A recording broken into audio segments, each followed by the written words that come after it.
Oh! Oh, it's you! I thought for one moment it was...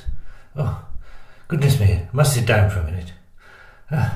I'm glad I met you, as a matter of fact. Only there's something I want to tell you. You see, when we start out on our next podcast, Warren, Lisa and me, we do some old series. Some very old series. Only this time, they're a little bit more Doctor Who-y than last time, So I want to warn you that if your mummy and daddy are bored, you just get them to watch Take a Letter, Mr. Jones instead. That'll teach them. Oh, there goes the theme tune. I shall have to go. See you soon, I hope. Round the Archives and the episode 15, next Saturday at 5:25. Or whatever time you click the play button, to be honest.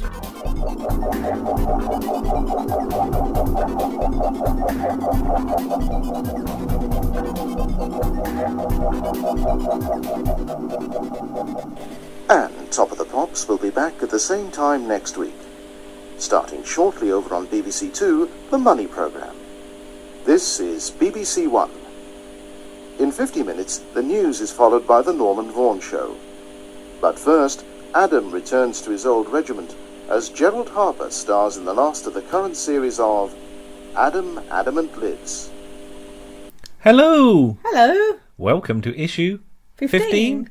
Yes. Or episode 15, whichever. Episode 15, yes. I'm Andrew. I'm Lisa. And welcome to everybody. Yes. Hello. Hello. A few bullseye points. Okay. Courtesy... From last issue. Yeah, courtesy of the enigmatic Higgins. Yes. Bullseye changed studios mid-run. They start at Birmingham Studios with a set facing away from the audience, then move to Nottingham. With the set facing away from the audience? Yeah. How does that work? Why did the audience see what's going on? I don't know. Then they move to Nottingham, where the audience provide the backdrop. Right. Okay. Which is a much better idea. Norman Vaughan's... Especially when they're passing sandwiches around. Yes. Oh, yes. There is an episode where you can see that some old people passing a box of sandwiches around. Yeah, yeah, that's very good. It's funny. Norman Vaughan was credited as the show's co-creator, but had never even seen a dart before, as his guest appearance later proves. Never seen a dart? Well, that's what Higgins says. Okay. I think you might have seen a dart. The other build creator took it to Vaughan to help sell to ATV as a vehicle for him, and that's the other what creator? The other creator, Andy Wood. Okay. So basically, sort of Vaughan was the front man for it because people had heard of Norman Vaughan. Okay. You see, because he had the Norman Vaughan show. You see, he did. Yes. Amazingly, what we thought was episode 1 isn't episode 1, as a lot of episodes of Bullseye are missing. Yeah, which is really odd. Yeah, the stuff from 30 odd years ago shouldn't be missing. There's 2 pilot episodes, both of which are missing. Then the first 2 broadcast episodes are missing from September and October 1981.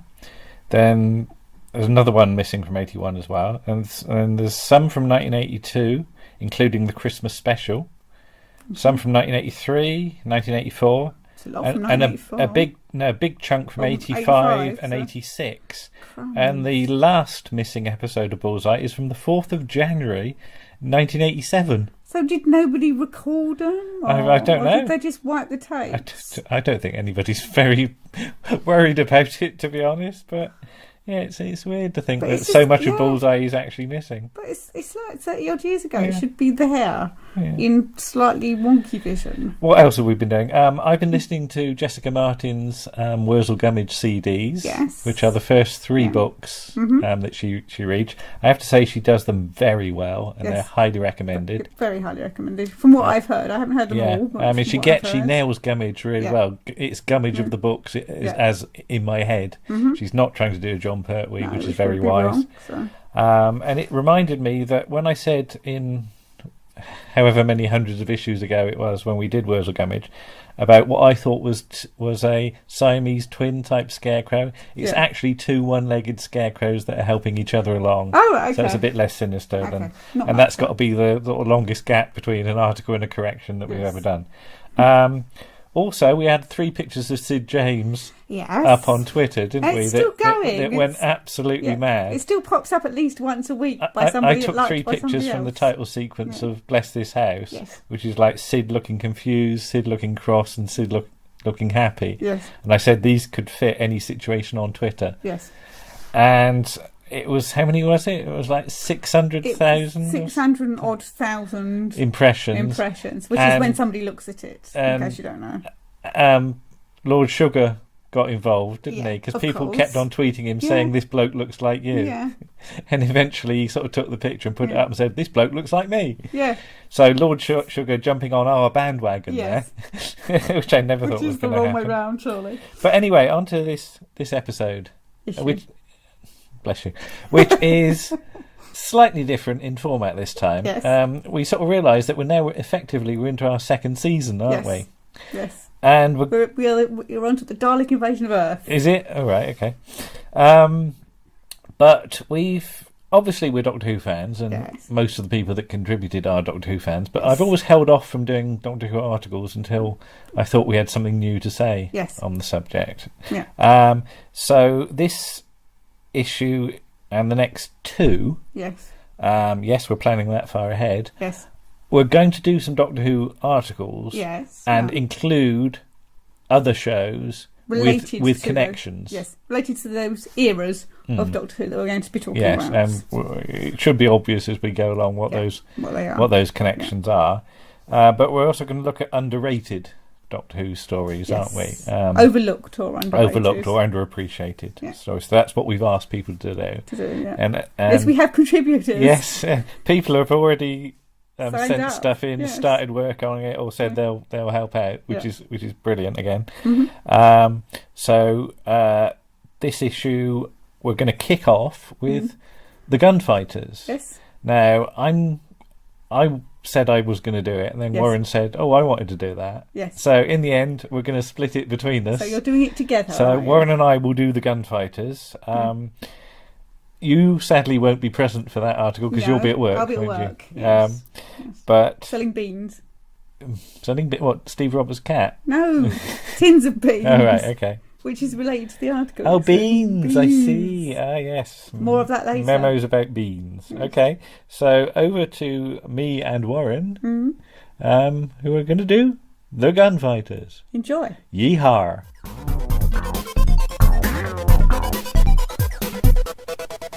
Hello, Warren. Hello, Andrew. Welcome to my sofa. You're darn tootin' it is. Lisa is at work. Yes.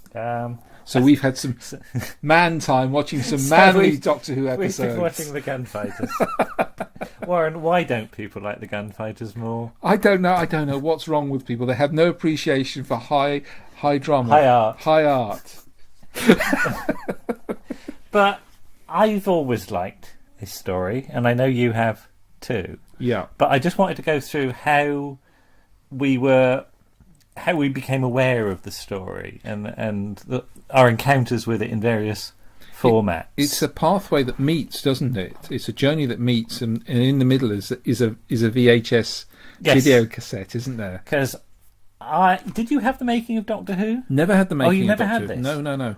Because this would be the first time I came across it, and it's the 2nd edition. So that's the Tom Baker cover one, and there was a sort of guide to all of a complete chronology summary of the Doctor Who Adventures, which was chapter 10, and this listed all the stories up to when did it go up to and including the Hand of Fear, which was the latest story at that point. That's really weird to think. So that's how old this book is.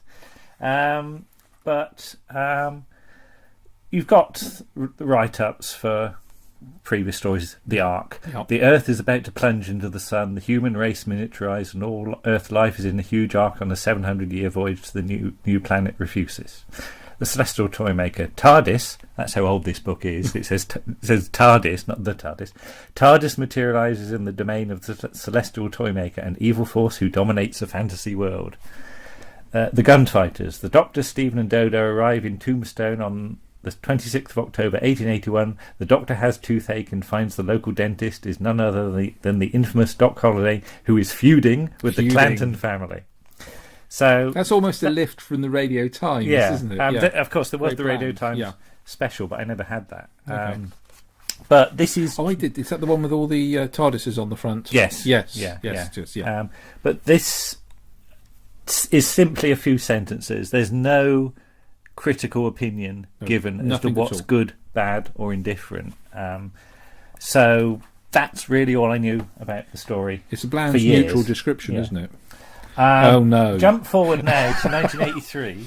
Very good for holding doors open. Doctor Who: A Celebration. Now you had this. I did, and this is the first time I heard anything about the Gunfighters. Yeah. So this is the Whoniverse, the 20-year travel log, the Doctor's Adventures and Their Backgrounds by Jeremy Bentham. Right. Now Jeremy, of course, was, he was Doctor Who.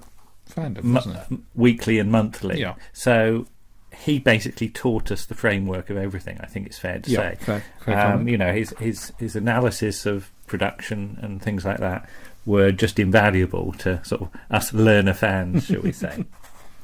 And it's a very good piece, going into a lot of detail, telling you lots of facts that you may not have known.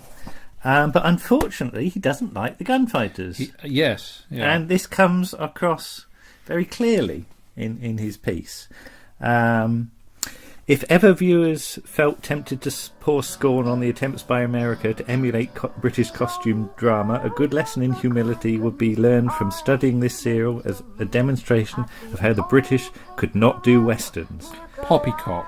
What made this serial... I've not finished yet. What made this serial so poor is the cumulative effect of so many bad points, which on their own would be forgiven in most other stories.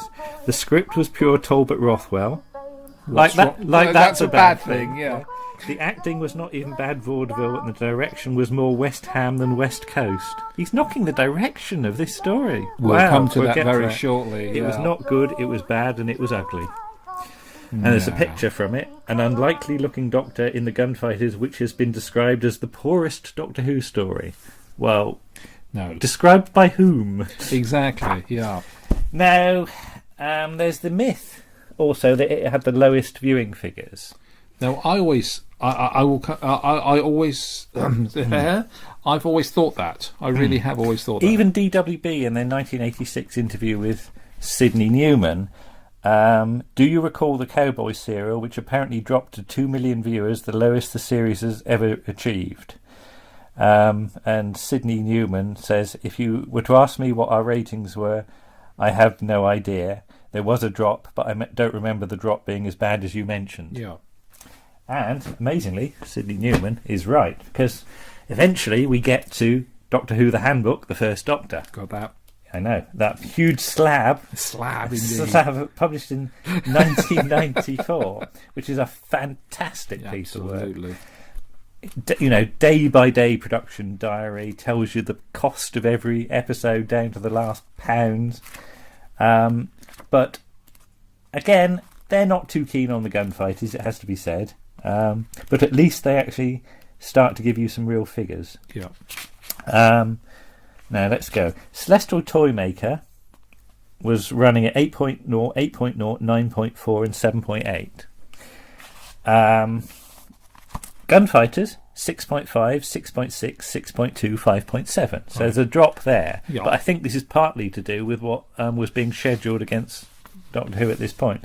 War Machines 5.4, 4.7, 5.3, 5.5. Nobody ever knocks the War Machines for having low figures. They all say this is the revolutionary story in which everything is turned about. Yeah. Smugglers 4.3, 4.9, 4.2, 4.5. Now, admittedly, the Gunfighters does have the lowest appreciation figure, but that's not a. What month are we looking at the transmission for Gunfighters? Transmission for are we looking at summer month? The Gunfighters. Let's have a look. I think it's Aprilish 66. I'm going to have to April, so it could be close to Easter. Yes, something like that. So that could diminish because it would have been school holidays. No, actually, it's May. That's May. May 66, actually. May, I do beg okay. your pardon. But, yeah, this is... Yeah, I understand that, you know, you have to give a critical opinion when you're writing about something. But Yeah. I think the trouble is everybody fell for it. Because in 19... Gunfighters transmission is January, February, March, 30th of April to the 21st of May. Right. So there you go. But, you know, Jeremy's piece, I think, influenced everybody because we had no other way of knowing. Yeah. Because the monthly and the weekly was telling us. Sorry, it was naff. It was a real kludger of a story. It was. But things, I think, started to turn around when the Donald Cotton's novelizations came out, because the Mythmakers came out first, yeah. And that was a revolutionary book for Target books. It was so different to what the standard Target book was at this point, and the Gunfighters follows that line as well.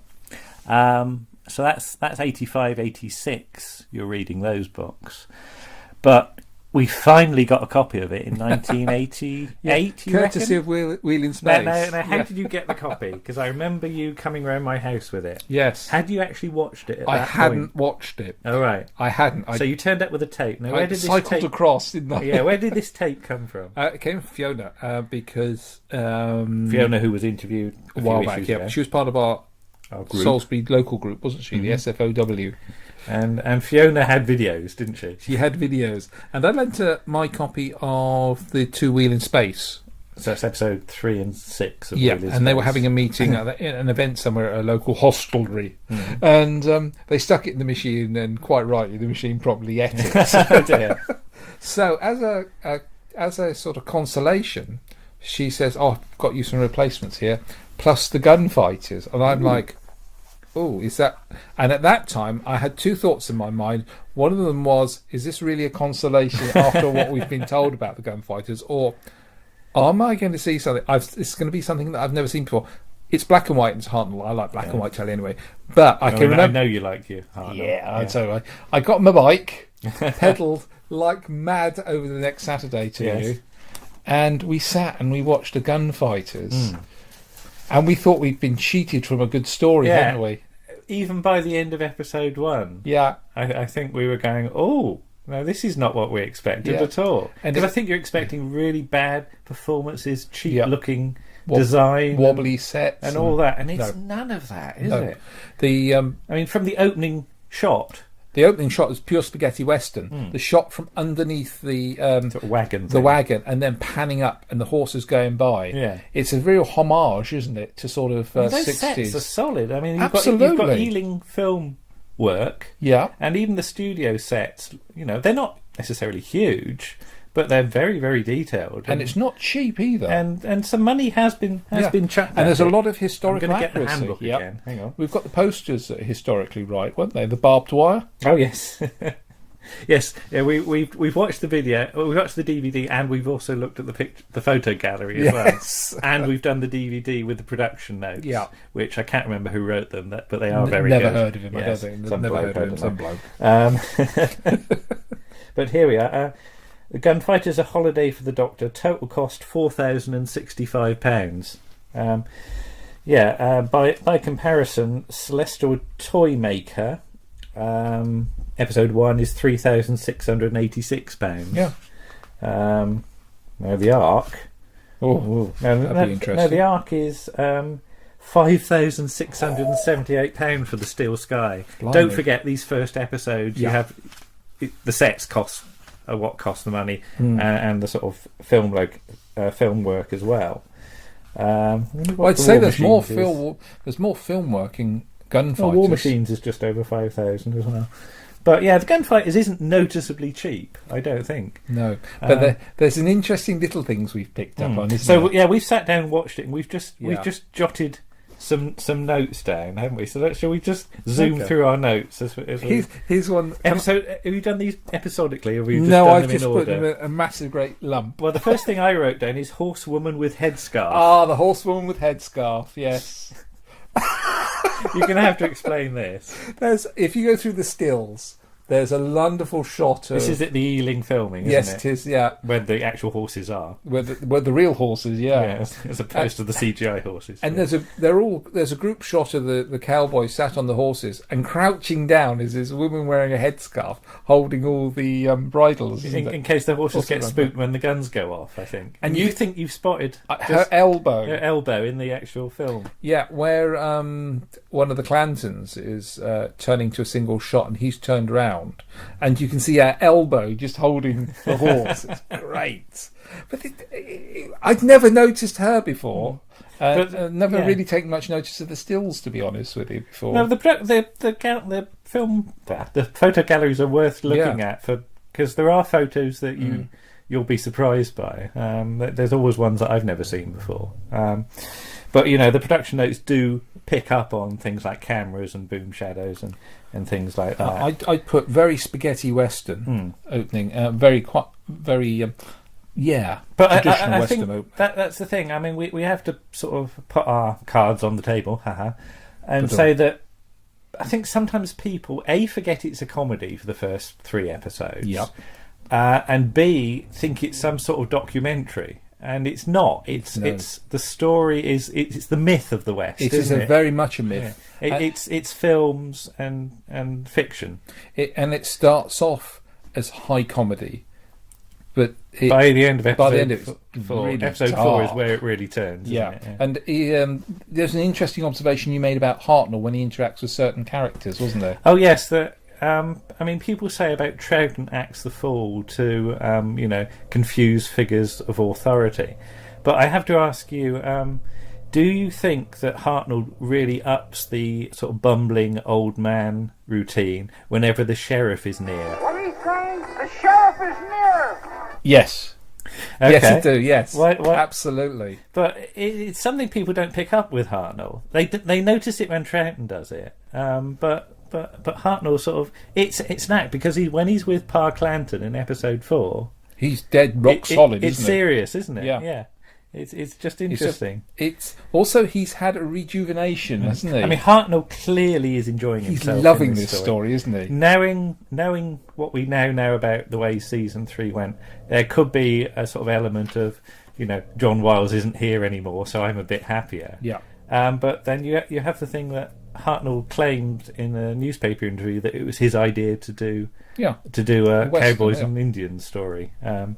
But you've got some wonderful ad libs from him he's thrown in there, like yes. I mean, there's a lot of deviation from the script actually, or mostly to do with sort of little bits of comedy that Hartnell's added. The gun in the jailhouse. Oh yeah, can you do that with twiddling the gun and all that? But I mean, we were surprised to sort of note that there's actually 6 cameras here. Gosh, yes, I love camera 6. Camera 6 is the one we like. Yeah, it's the one that does all the high shots. Yeah, and that gives it such a professional air to it. Yeah. But the thing that was grabbing me all the time was you'll have 4 characters in a wide shot, and it will almost be like a ballroom sequence. They all then move into pairs, and the camera's cut to pairs, but it's done naturally. It's very tightly shot, isn't it? Absolutely.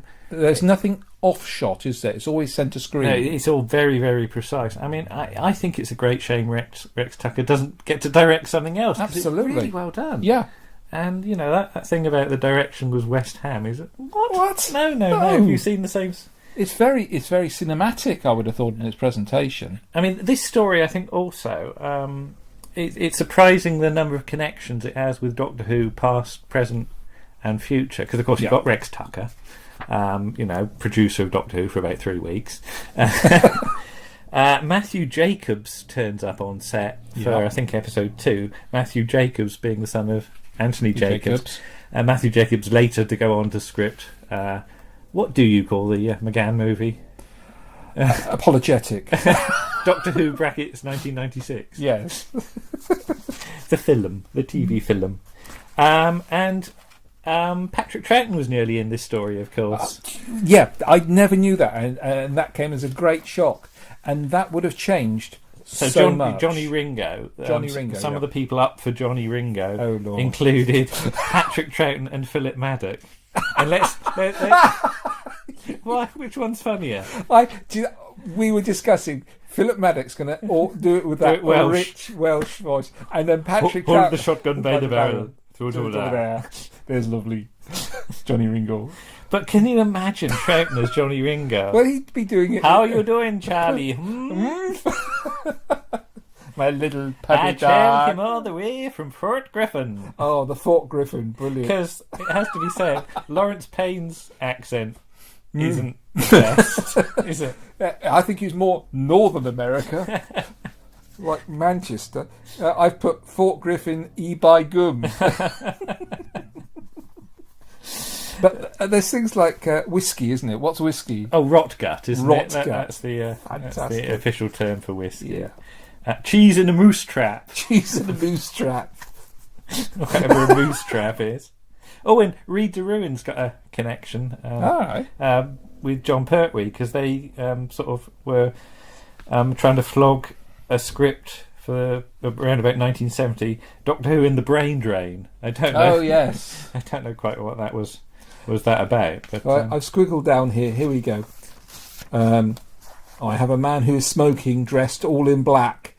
Shot first of all in the shadows. He must be the baddie. Cue Johnny Ringo, the well-known northern gunslinger known as Lawrence Payne. I mean, it's interesting though that we said about how John Wiles and Donald Tosh have sort of disappeared now. Yeah. And Innes Lloyd and Jerry Davis have taken over. It's one of those things that the new production team never tend to like the scripts of the old production They team. feel as though they've been lumbered, don't yes, they? Yeah. We have to do this because we've got nothing else.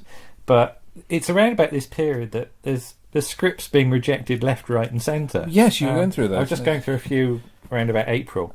And they're not by hack writers either, No, are they? Jerry Davis rejects The Ocean Liner and the Clock by David Ellis, The Evil Eye by Geoffrey Orme. I just wonder what Doctor Who and the Clock was. Was it like Doctor Who and the Play School Clock or something? The evil place. Is it an evil clock? Yes, all right. And there's a David Whittaker one, The New Armada, is also rejected as well. A Spooner one as well. Oh, I forget that. There's loads of the devils. But yes, it's remarkable. They're rejecting more stories than they're actually sort of taking on board. Bunch of Tom Mix, if you ask Tom me. Mix. Yes, indeed. Pick up your pea shooter and let's get moving. I'm sure he's going to say something ruder then, starting with P. That dirty great tooth is brilliant, though. That's isn't it? fantastic. That's the sort of thing that would turn up at a convention as they It's would. the dirty great tooth hanging outside the dental saloon. Saloon, yes. Hartnell walks past it, and then it's the picture is framed. So there's the dirty great tooth. There's Hartnell holding his gob, waving his gun about. And the picture is framed so that it says in big letters next to Hartnell, "Loon." Don't tell me that's accidental. That's entirely planned. Beans. Beans. I have to say beans. Do the beans. You like the beans. I've been building up to this. This is the best and the best BBC memo ever. As BBC memos go, it's got to be in my top 3. Like I've got a spreadsheet of favourite BBC memos. You have. I bet you have. I probably have. Memo, 4th of May 1966, from Props Assistant June Gillespie to the catering manageress of Riverside Studios. Please make fully practical 16 lamb chops and baked beans. Make the lamb chops. Like she had to go and like sort of. It's one I prepared earlier. Yeah, go and get a sheep.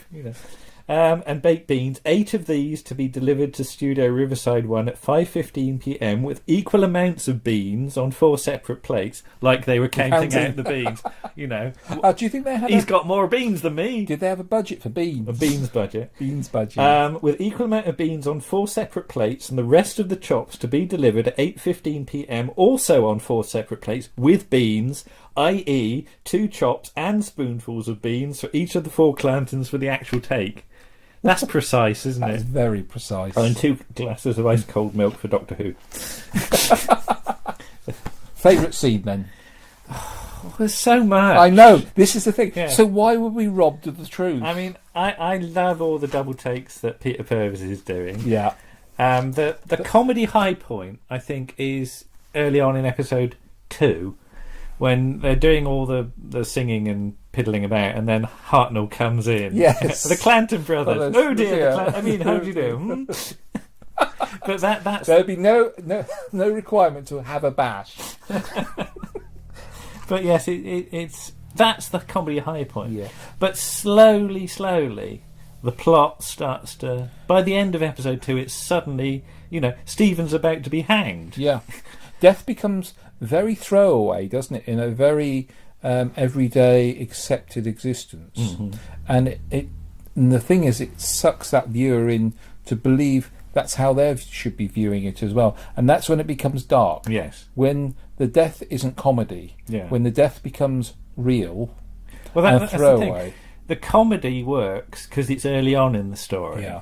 If it was the other way around, it started off serious and just ended up being silly, that would be unsatisfying. That would ruin it, yeah. Yeah, but there's a definite progression, and slowly, sort of, suddenly you get night scenes, don't Yes, you? And everything's just The lights a bit are nasty. turned down. Yeah. Somebody's turned the lights down in Yeah. the studio, which is an Well, it's absolute partially miracle to at hide the first, fact, isn't it? Partially to hide the fact they haven't got the street set. That's right. Yeah, I know. The other thing, my favourite scene is Charlie the barman is laid out on the top of the bar with the shroud over. Oh, him, yes. and Hartnell's there. Oh, and puts he his hand on it. Puts his hand on it. It's just that frozen moment.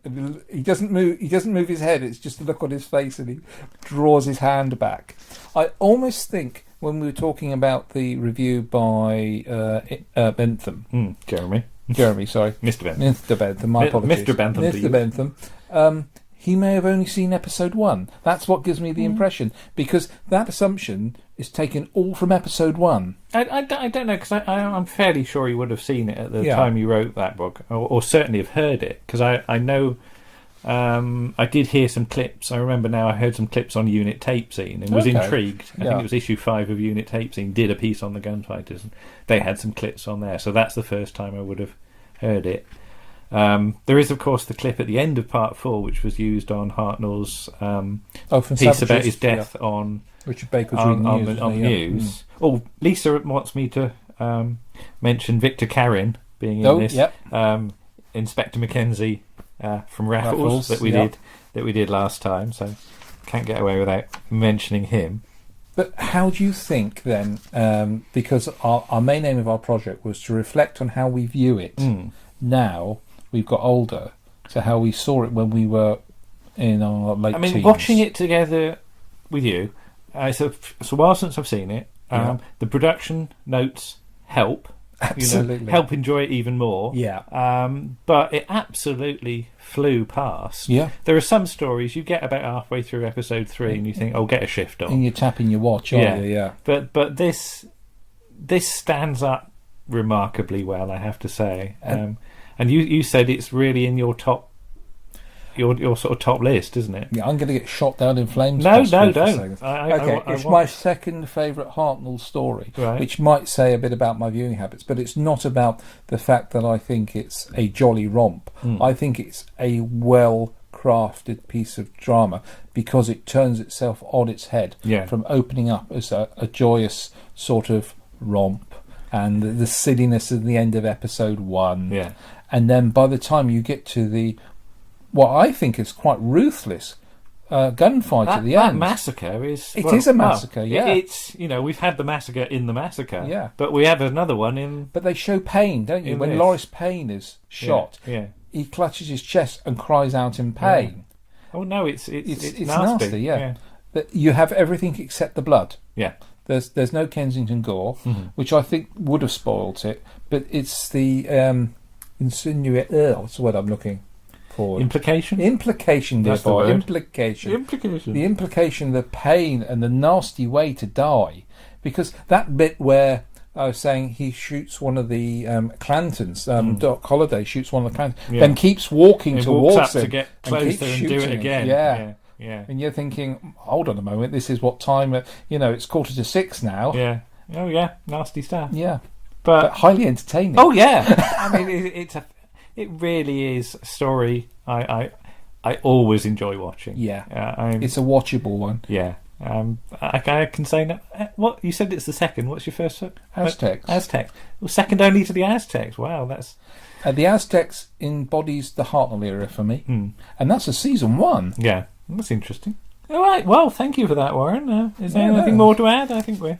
I think we've covered it. But I very much enjoyed seeing that again. Ye coyotes, Howl at the moon. You'll come back, you hear? Yeah, I'll come back now. It's your last chance of losing when there's no one to find. It's your last chance of losing and the first place you find. 4 days ride from the station and you're leaving at noon. And your one consolation is the last chance of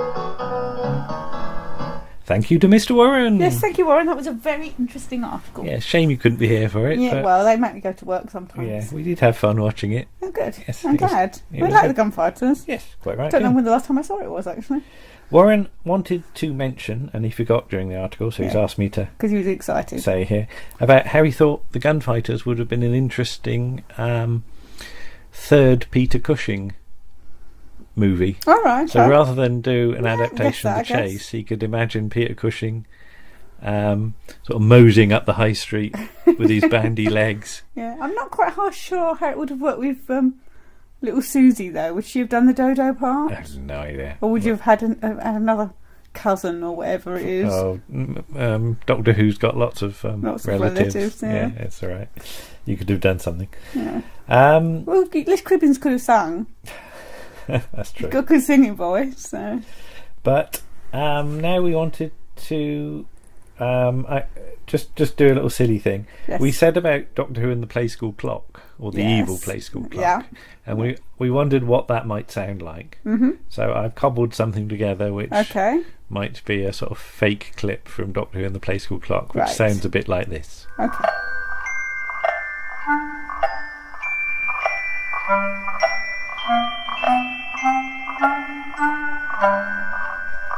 Jelly and meringues.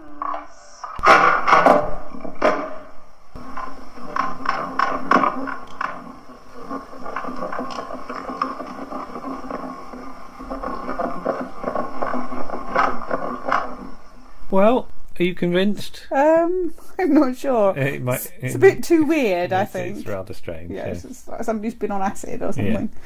But now, we've done sort of the Hartnell era with the Gunfighters, but one of the most important characters of the earlier Hartnell era is, of course, Ian, Yes. played by William Russell, Yes. or Russell Enoch, Yes. whichever you prefer to call him. I think William Russell is his stage Yes. name, so...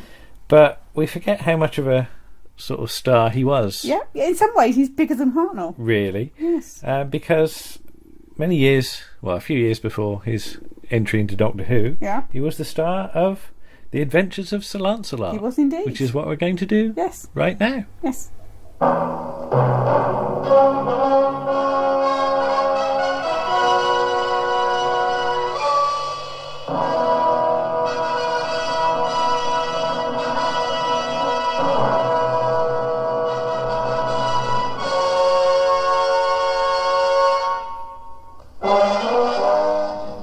Lisa, have you been enjoying The Adventures of Sir I Lancelot? have been enjoying the Adventures of Sir Lancelot, yes. Which was a surprise, I think, to Yeah, both it of was. us. It was. I sort of got it on impulse. I can't even remember why I bought it now. You do that a but lot, though, don't I you? do, yeah. And our whole living room is littered with DVDs that With I bought on impulses. impulse. But yes, so yeah, it's just... I wasn't sure what to expect. Yes. Because you thought it was going to be a Bit po-faced. serious, po-faced, Yes. more of a sort of boys' adventure-y Yes. thing. Yeah. Yeah. Yeah. 'Cause- And I was really pleasantly surprised. Yeah. I mean, it runs for, 30 episodes, I think. First episode is 15th of September 1956. Last episode is 20th of April 1957. We've seen 1, 2, 3, 4, 5. We've seen the first 5 black and white episodes and a couple of the colour ones, because we wanted to see whether it looked different, Which it does. which it does. Very different. Apart from being in colour. Yeah. Because they sort of got some American money Yes, for the latter I half. think between series 1 and series 2, isn't it? Or the latter stages of yeah. series 2. I think there's something like 14 episodes that were made in in colour originally. Yeah. Yes. But let's zoom through the episodes we have seen and what we've enjoyed about them. Well, maybe we should explain a bit about the series first of all, because Okay. maybe everybody's not heard of it. All right, explain the series then. Well, it's obviously the Adventures of Sir Lancelot. But who's that? Sir Lancelot of the Lake, Right. or Sir Lancelot du Lac, as is also known in other. Because we're talking Camelot, Media. King Arthur and the Round Table, aren't we? And now we're not quite sure what historical period this is meant to be set in, because they're all in armour. Yes. They have jousting, and they have a sort of chivalric code. So it's more sort of So like that would indicate it's Norman invasion. Yeah, well, that actually would indicate it's medieval. Excuse me. Are you right there? I'm fine. Okay.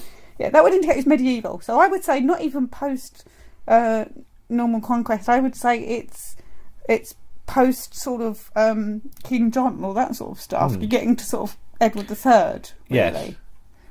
Time. Yeah, so sort of 14th century. 14th century, all right, okay.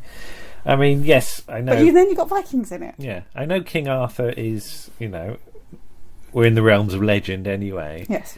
If you were to ask, historians when King Arthur might have been, some people might say... I'd probably say about 10th century. Dark Ages, sort of 8th, 9th, 10th century. Yeah. But, which is more your sort of Viking-y period, But that doesn't stack up with the whole knights in armour kind of thing. Yeah, well. And stilettos. But then it is, how shall we say, TV history, Yes, isn't it? It's not... history light. Yes. I Yes. mean, people might criticise the Gunfighters for not being historically accurate, but this is even less so, isn't it? Yeah. Compared to this, Gunfighters is purely historically accurate. Because as I say, there's one episode, I think it's the 3rd episode of Series 1, The Queen's Night, where Queen Guinevere is kidnapped by Sir Mordred. Yes. And she's got stilettos on. She walks up some stairs at some point there's and a wide lifts her shot dress, and you can see her shoes. and she's got stilettos on. Now, I'm not entirely sure if you were supposed to see the shoes or not. Well, they've done it as a wide shot, so yeah, I don't and know. she's obviously got to lift her skirt up so she don't fall flat on her face. But yeah, it's also the fact that she's got it's a very 50s look for. It's a very 50s look for all of them. Obviously, it would be because it's the 50s. But William Russell's hair is very 50s. The fact she's platinum blonde and wearing really red lipstick is very 50s. None of these would really be available, obviously, in whichever historical period it was. So you have to sort of kind of ignore that and go, it's like it's TV history. Yeah, and when it goes into colour, you said that some of the sort of colour palette is not not what you'd be wearing very red at the time. Yeah. I mean, you'd be talking muted colours. Yes, because I'm not sure, especially the one of the colour episodes we watched, which is the Witch's Brew, the witch in it. I do that in commas. She's not necessarily a witch. But she's wearing a really dark scarlet colour, and I'm not entirely Scarlet sure. Woman, you see. Yes, I get the notion, but I'm not sure you could do that colour at that period. I think it's too red. Okay. So I think it would have been as you say, a more muted version of the red. But we're going completely off the subject now. That's all right. No, it's detail. But what I love about the series is that it's done with a lightness of touch and a sort of a sense of humour and an awareness that this is a bit daft. Yes. But William Russell's performance really sort of holds it together, He does. doesn't he? He's playing it with a lightness of touch. Yeah. Because if you're familiar with Ian, it's a familiar performance. It's a familiar performance. Yes, performance even. But yeah, it's like seeing an old friend, really. I think is. It really is. If you like Ian, if you like Ian, you'll like Sir Lancelot because he basically played Ian Chesterton the way he played Ian Sir Lancelot. We're doing well today, honestly. They've been on the mead, no, have I you? haven't. No, I haven't been on the mead. But you've also got Cyril Smith, the actor, not the MP, as Merlin. Who's one of my just superb favourite characters because he's such an old fraud. He is. We'll deal with some of his frauds as we go through the episode. But basically, he's not got any magical. No, he doesn't do anything magical ability at all. No. Which it's pleased all me. bluster. because had he got powers or something, it might have unbalanced the series. Yeah. I felt, Merlin's quite a difficult character Yes. to sort of deal with sometimes, because he can have too much power. Yeah, but Lancelot is the hero. He is. And Lancelot is the one that sort of deals with the problems from week to week. Apart from when he's not in the episode. Well, it's only one we've seen so far. That he hasn't been. So episode 1, Knight with the Red Plume. Yeah. He just sort of turns up, doesn't he? He does. Yeah. Because he's been in the sort of service of an enemy somebody king. else. Yes. Yes. Yes. But his father wanted him but to he serve meets this King sort of Arthur. loony bloke a hermit who lives sort of up in the sort of in a cave. Yeah, you wanted to live in a cave. I wouldn't mind a cave. He was it Leonides? Yeah, as long as it had a bathroom. Yes, who's sort of in league with Merlin at Camelot by signalling to him using a mirror. A mirror, sort yeah. of There's lots of little touches. Light flashing. Yeah, it's lots of little clever touches. Yeah. Because there's that. But it's stuff you could do at the time. Yeah. It's stuff the kids at home, if they wanted to place a Lancelot, they could do. They could have a mirror and signal an So he's signalling a message to Merlin that a knight with the red plume's going to turn up. Yeah. Basically. And because he meets some knights in the wood, doesn't he? He meets some of King Arthur's knights. Yeah. And they're a bit sort of rude to him, so he it's shows them a fight. lesson. Yeah. But Merlin gets this message, and he sort of immediately he strides into the throne and room. goes, "I have got a vision that the knight in red plume will appear at Camelot within the hour." A great knight. A great knight, Yeah. is he? All right, okay. Yeah. And lo and behold, that does come to pass, yeah. and everyone thinks, "Oh, how clever Merlin is!" Yes. Apart from possibly King Arthur. Yeah.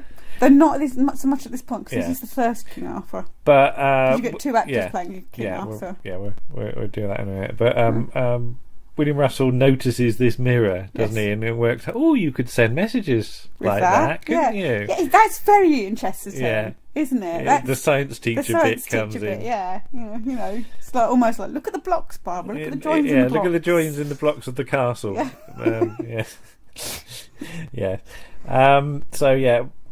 Lancelot is not fooled by any of Merlin's show, because Merlin also does a thing with invisible ink that he's made out of lemon juice, isn't it? You write on lemon juice, and then you hold it over a flame, and the not over a writing flame. That's appears. set fire to it, near to a flame. I've done that as a kid, just in case you want to try it at home. Don't hold it over the flame, because you will set fire to the paper. Anyway, episode 2, Ferocious Fathers, or as I misread it, the Ferocious Feathers, because for a second I thought Merlin had invented exploding feathers, but no, that's no. No. It's two sort of sirs, isn't it? Yes. Who are having a feud. Yes. One of them's son is Darren Nesbitt, isn't it? Derry Nesbitt. He's credited. And he's sort of in love with the girl of the other one. Of the other one, yeah. But you get this brilliant situation where they have a rubbish sword fight at the end, a knowingly rubbish one. A very rubbish sword fight, yeah. And you end up, because it's Ballard Berkeley or is it Ballard Berkeley? I don't know. And George Woodbridge. So you get a fight between Mr. Pipkin and the Major from Fawlty Towers. As the joke goes, parchments arrived yet, Lancelot? No, not yet, Major. No. So that's knowingly silly. Yeah. Because they just can't hardly lift the sword at the end. They just sort of sit and puff and blow. And the ridiculous thing is that the whole feud has been about a stream, fishing rights on a stream that dried up years ago. Yeah, and they've sort of forgotten why they're doing it. It's just pointless. So episode 3, The Queen's Knight, Guinevere is kidnapped by Sir Mordred. That's the one with the shoes, isn't it? Can't remember much about that one. Is not the best of episodes. No. But the first 3 are all directed by Ralph Smart. Episode 5 is directed by Arthur Crabtree, which made me think of Good Moaning from Hello Hello, because that's Arthur Bostrom playing Officer Crabtree, isn't it? But anyway, we're jumping ahead. Episode 4, The Outcast. So this is what we call the Lancelot light episode, because it mostly features around his squire Brian, which is a brilliantly silly name anyway. Which is appropriate for today, because if you can hear any noises in the background, it's Storm Brian. Storm Brian is going on. Yes. And Patrick McGowan's there as Sir Glavin. Sir Glavin. Yes. He's a sort of guest villain, isn't he? Yes. With a rubbish stick-on beard. But yeah, Brian, they're sort of debating whether Brian's of noble birth, isn't he? Because you've got to be of noble birth to be a knight. Yes, because he's really a sort of kitchen boy, isn't he? Yeah, he was a kitchen boy at Barclays Castle. Yeah. But Merlin's come up with this supposed family tree, how he's descended from King Brian of such and such. Of Cornwall, isn't it, or somewhere, yeah. And one of the knights sort of says, well, there's nothing on this family tree. Yeah. And Merlin sort of looks a bit huffy and goes, it is written in invisible ink. Yeah.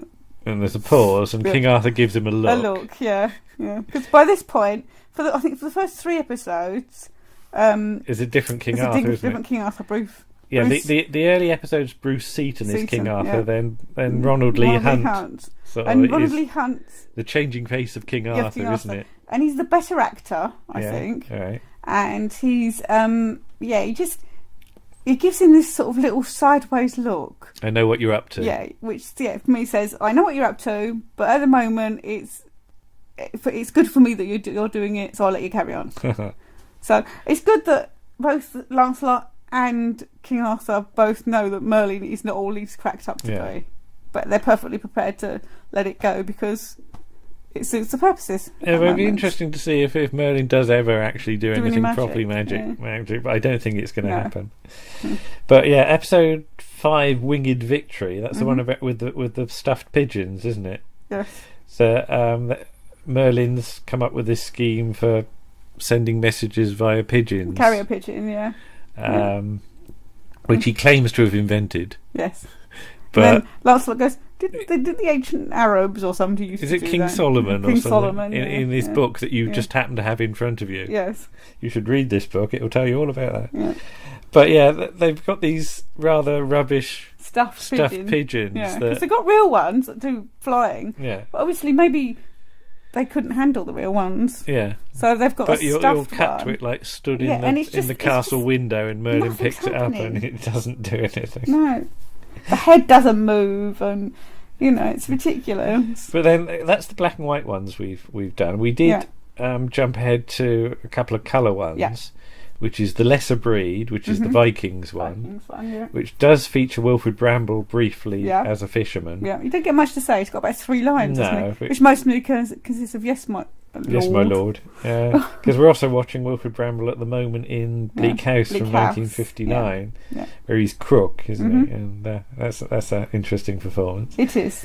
Yeah. And we've also got Witch's Brew, which we talked about briefly, where there's the Scarlet Woman, as you'd say. She's got this sort of rotating mirror thing powered by a candle, and she's sort of put the fluence on Leonard Sachs. Yeah, which is bizarre. Once again. Yes.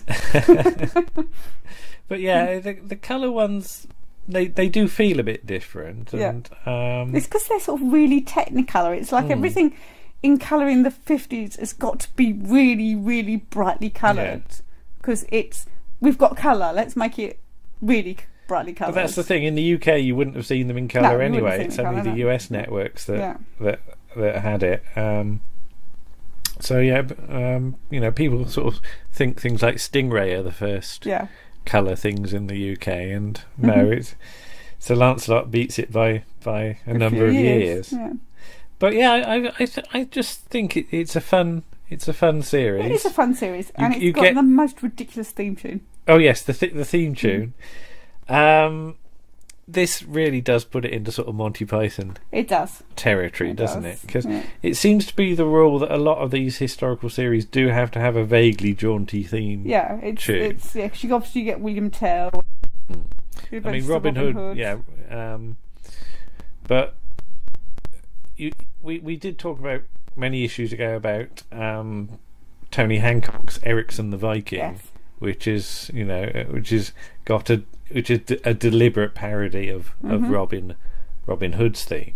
But then there's also the Alan Adale song from Peter Cook and Dudley Moore, and not only but also, Yes. and that's gloriously silly It is. as well. Yes.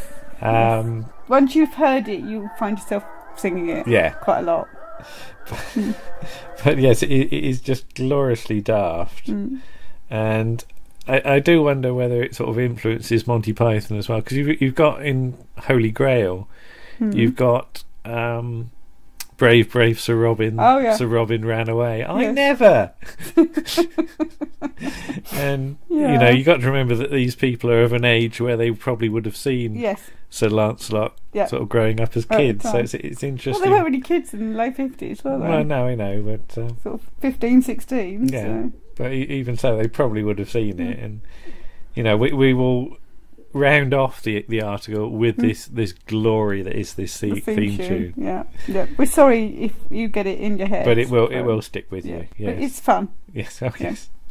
But yeah, it's just again, it's fascinating to see people sort of turning up being terribly young. Yeah, they're half in the this- time you don't recognise them because they're only on there for a split second, and they've all got big moustaches. Yeah. The men, obviously, not the women. And one other thing I should say is that when we mentioned Sir Lancelot, because I think you put the theme tune up or something, Alan Dace, I think, said that Jane Hilton, who plays Queen Guinevere, is Betty's mother in Some Mothers Do Have 'Em. All right. So, Oh. so I thought I'd mention that. Oh, that's I must have missed that one. Yeah. Let's have a look, I Jane. didn't tell you. That's Well, right, I think. don't always listen, do I? But, So, but let's have a look and see if we've got. So- I can't really see that. Never mind. But we'll jump ahead to that. Oh yes, she's in. Her most identifiable role was Beryl Fisher, the mother of Betty in Some Mothers Do Have 'Em. You're quite right. Well, no, Alan Dace is right. Well, yes. Because Alan Dace Yes. is the one that brought it to my attention. Oh well, there you Yeah. go.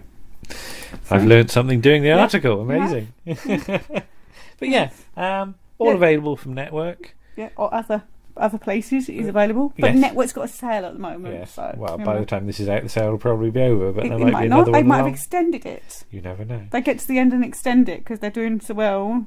But yeah, a good fun series. Yeah. Not Yeah, taking and- itself too And seriously. if you want more Ian Chesterton, this is the nearest you can get. I think so. Yes. So, and it is fun, and it's got a ridiculous jaunty theme tune. Okay. What Which can you we're now ask for? going to play. Yeah. Get ready.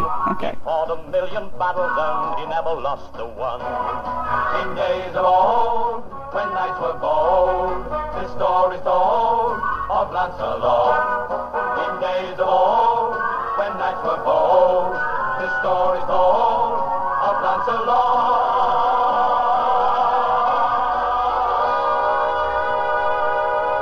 Well, that's definitely going to stick in your head. That It tune, is. isn't it? Yeah. Sorry, earworm.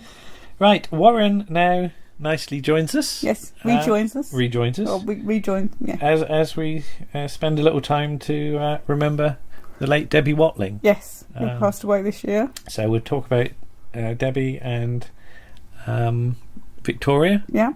and we'll be back. Shortly. We'll be back soon. Yes. Hello. Hello. Hello, Warren. Hello. Warren's here again. He is. we He's still here, isn't he?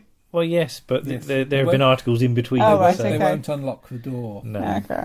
Okay. We just thought we would like to say a few words about Deborah Watling. Yes, he sadly passed just, away Just to a few months ago. remember her and remember Victoria, I think. Yes. We earlier referenced Doctor Who: A Celebration in our Gunfighters piece. And there's a piece at the end which lists all the missing episodes. And when this book was published in 1983, there's 134 episodes missing. And I think more than anyone, I think Deborah Watling and Victoria have benefited from returns over the years since then. Because if you look at the list of episodes that she recorded, you've got The Evil of the Daleks, totally missing. Tomb of the Cybermen, totally missing. Abominable Snowmen, episode 2 exists. Ice Warriors, totally missing. Enemy of the World, episode 3 exists. Do you just want me to go onto the cliff now? The Eh? cliff edge? The Web of I'm Fear getting 1. upset now. The Web of Fear, episode 1 only exists. Yeah. and Fury from the Deep totally missing. It was a pretty poor There was- selection of Yeah. anything that had. There wasn't much. 3 was there? episodes Yeah. to represent her. Yeah. And it's just remarkable how much of Deb's stuff has come back. Yeah, I think Yes. the gates opened with Evil, didn't they? Yeah. Well, let's work it out because Evil of the Daleks 2 turned up in 1987. In a Mormon church. No, that was a private collector. Oh, was it? Oh, where Yeah. did you get that? Because I always remember her. No, the Doing- Mormon church thing, which is a bit of a sort of garbled story anyway, is Dalek Master Plan 5 and 10. Oh, sorry. Yes. No. She Evil was, of the Daleks yeah, was with, no. with a private collector.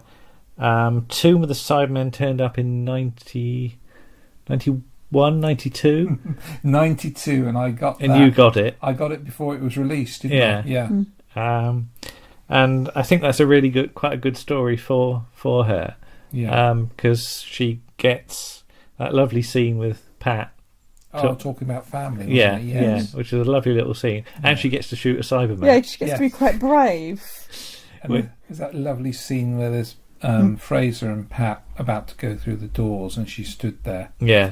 And to put her at ease, makes a comment about The your skirt being was too short. Yeah, well, look at Jamie's. Yeah. Ooh, aye. And you can see she's naturally nervous in that anyway, Yeah. isn't she? Yeah. But even then, they've sort of gelled together as a team very well, I Yeah, think. absolutely. Very quickly.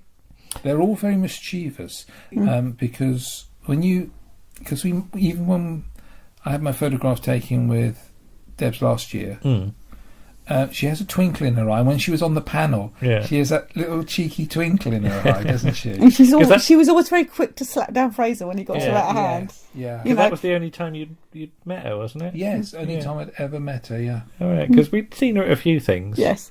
I met her in East Ham in the 90s. Can't remember exactly when. At the Who shop, and she was very nice.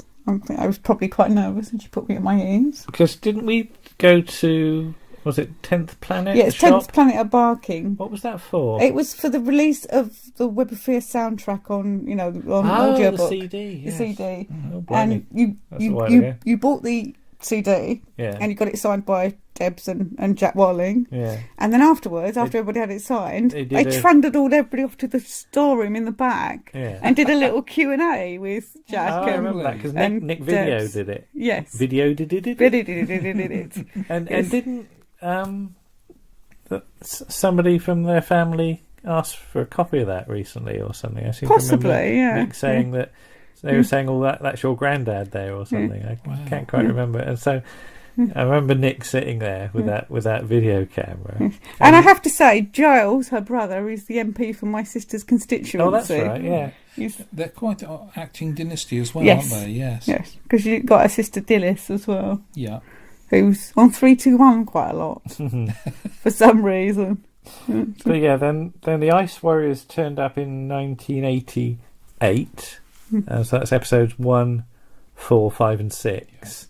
I think they were found at the BBC, I seem to remember. Behind a filing cabinet. Something like wasn't it? that. Yeah. Was it Villiers' house, possibly? That's right, they can't were quite turning it remember. out, weren't yeah, they? Yeah. And that, and then Adam Adamant episode as well, which is, I think, the last one of season 2. Right. Turned up in the same hall. You're right. Oh, Rose is coughing. That's all right. But of course, the sort of the major thing of recent years has been Enemy of the World and Yes. most of Web of Fear. Web of Fear, yeah. And I still can't quite believe we can see almost all of those stories now. Yes. Because I remember having Web of Fear on audio, and I think we had Tomb of the Sidemen on audio as well. I think it was, that was a little bit before it turned up. Oh yes, I did a yeah. review, didn't I? Yeah, you did a review and I made of a it, cheeky comment at the end, saying thanks for the tape, lads. Thanks for the tape, and then it lads. turned up a Turned few up, months later, didn't it? Yeah. It was one of those ones where you do it as a joke, and then actually that turned out to be true.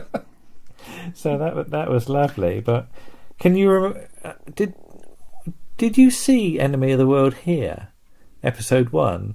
Because we had a little video session, didn't we? And I'm sure we did an episode for each Doctor, and you came round, and this would have been for like the anniversary or something. Yes, because I And hadn't. you'd bought it, seen but you it, hadn't, you Hadn't hadn't played watched it. Yeah. Same with Web of Fear, wasn't it? I Yeah. bought it and I hadn't watched it Yeah. yet. Yeah.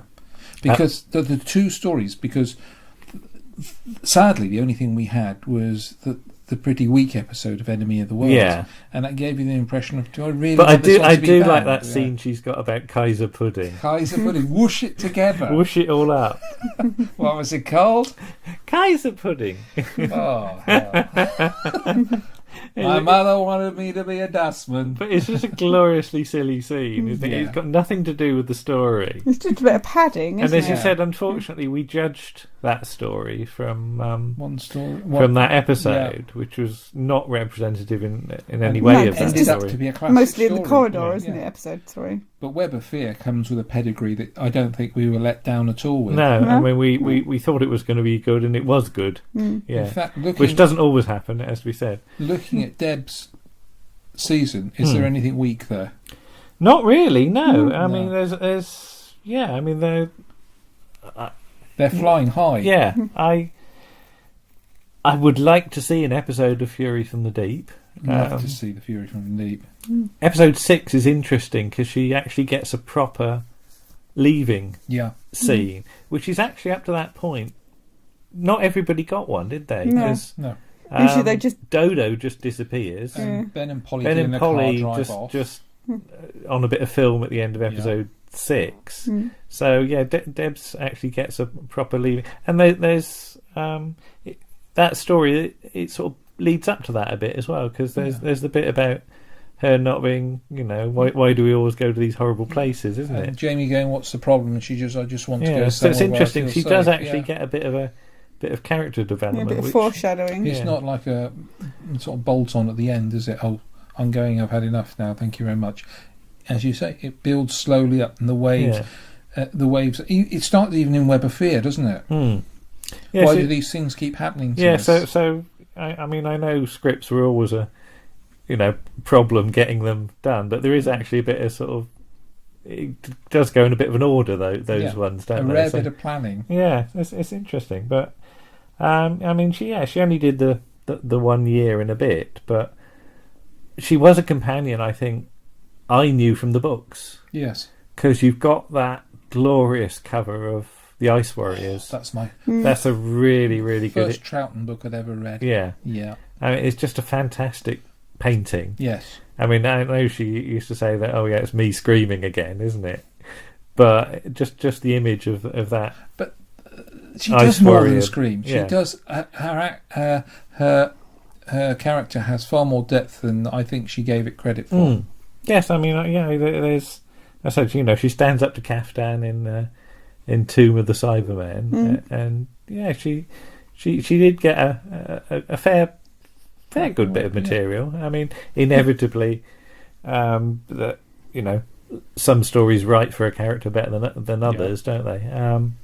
But I mean, she never actually returned to the show.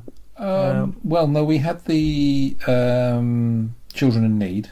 Oh yeah, Who was that awful woman? Oh yes, there's what was it? Dimensions in Time. Oh, But then she did do Downtime as well. She did. which, is, Yes. which was the Yes. sort of fan video where it's her, Liz Sladen, Yeah. and Jack Watling, And Nick Courtney. and Nick Courtney on the Yes. barge with the Yeti Mark Spheres, III, yeah. isn't Yeah. it? So yeah, she I think she was, I don't know whether she was sort of glad to come back to Victoria or not, really, but I think she quite enjoyed it. yeah, it was certainly interesting to see her in later life, wasn't it? Because it's noticeable with in Dimensions in Time that she's got a really sort of huge cloak on. Well, because she'd broken her she'd arm, broken hadn't her arm it? trying her Roller nephew's skates, roller wasn't it, skates or out or something? something. And turned up and went, and they had to broke put, my arm, they had to stick a huge cloak over her to hide it. yeah. And then she had to climb up a ladder on the Cutty, Oh, down on the Cutty stairs on the Sark, Cutty yeah, Sark. And Pertwee wasn't exactly going slowly down those stairs. No. He strides as he does. He's like running round behind him. But yeah, I mean, Warren, you just wanted to say about seeing her in a few other things, did you? Danger UXB. Danger UXB. Oh, she's quite memorable in Danger She's, UXB. yes, Naughty Norma. Now, Naughty Norma had to do a topless scene where I think Anthony Andrews, she's at the top of the stairs and Anthony Andrews is at the bottom of the stairs, and it's during an air raid. And everyone's gone to the shelter, and naughty Norma is being exceptionally naughty. All right. And she comes down the stairs and says she's so scared. And he said, "Oh, right, okay." And she takes her top off. Right. And Debbie tells the story of she's on the stairs, freezing cold, and the boys were all getting excited because I was going to take my top off, but they shoot her from the back, not the front. But as soon as she drops her top, they all cheer. She says, "Damn them," because they damn well have to film it again. So cut, take that again. Please all keep quiet. And so a couple of takes later, I realised what they were up to. Oh, Lordy. But she's another one of those cheeky characters. Remember, she was in ITC's Invisible Man, wasn't she? Of course, yeah. When And she was very young. She just jumped into my head. I've not really seen it, but I do know the photograph of her holding his hand, walking along. Yeah. Because I know she's in. Isn't she in one of the sort of Doctor in Charge episodes? Yeah, we haven't got to that one yet. yet. Is it Doctor at Large? Doctor at Large? Is it? I can't remember. We've still got to see that one. That one yet, but and she was also in Alice in Wonderland, wasn't she? Yes. When she was. Didn't she get the Radio Times cover for that? Again, I've not seen that, and I don't even know Which version is that? It's a black and white one. It's not the. It's not the mad one. No, it's not the Jonathan Miller one. No, it's another one. That'd be the 62. It's before that. Yeah. Lots of versions of Alice in Wonderland. Oh, of course there are. Yeah. But I think that we're in the interesting situation where it's entirely possible that we might get to see more of her in the future, and I really hope something of Fury, because you've got a couple of little clips of it, because they're that Mr. Oak and Mr. Quill. Yeah, from the stuff from Australia. So. Yeah, and there's a little bit with her in the helicopter, isn't there? Yeah. With Robson with the funny hands. But yeah, it would be lovely just to get an episode from. Even if it's just the last episode of that. Well, yeah, I mean, I think the last episode would perhaps be the most interesting because I would like to see that leaving scene. It would be so. If anyone out there can find it, we'd be very grateful. I think. Yes, please do. Yeah. But yes. We just say, she was a lovely person, brilliant actress, wonderful acting. She'll be greatly missed at conventions because she was, generally there with Fraser, keeping him in order when he was cheeky, and he needs that. He needs it, yeah. So it's down to Padders now. Yeah. Okay. Well, I'm sure she can do it. Alas, another empty chair. Yes. Oh, well. Yeah. But thanks, Debbie. We salute you. It's been. I said it. It's just been interesting as our time as fans that every now and then you got some more Victoria stuff turn up, and I think it's always been a treat, hasn't it? Yes. So let's hope for some more in the future. Absolutely. Thanks, Dave. Thank you. Bye. Bye. Thank you much to Mr. Warren for helping me again. Yes, and thank you to Nick for confirming the thing about Giles Watling was actually correct. Oh yes, that's right. He did send him a copy of the video that he took at the signing. Yes. I wouldn't mind seeing that again, actually. I'm sure I'm sure he can dig it out for us if you want to see. But yes. But now we are pleased to welcome back Mr. Michael Seeley. Yes. Because we're now in Shroudson mood. Yes. Of course. Who we had the pleasure of meeting a few weeks ago when he came down. He did. Our neck of the woods. He did.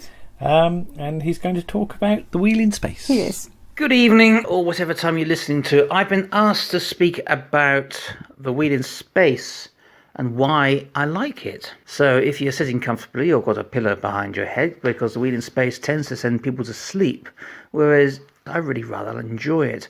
I appreciate it's not the best, in fact, it's probably the least effective of the Patrick Troughton Cyberman stories. And until we get to Silver Nemesis, it's probably the least effective of all Cyberman stories. Let's start with how I uncovered it over the years as a fan. Let's go back to 1980 something or other, when Doctor Who Monthly, as it was then called, used to do storylines. And if they did a missing episode storyline at the time I'm thinking, which is probably 1983, when I think it was Richard Landon who was the sort of editorial content guy, he often did a very, very detailed job.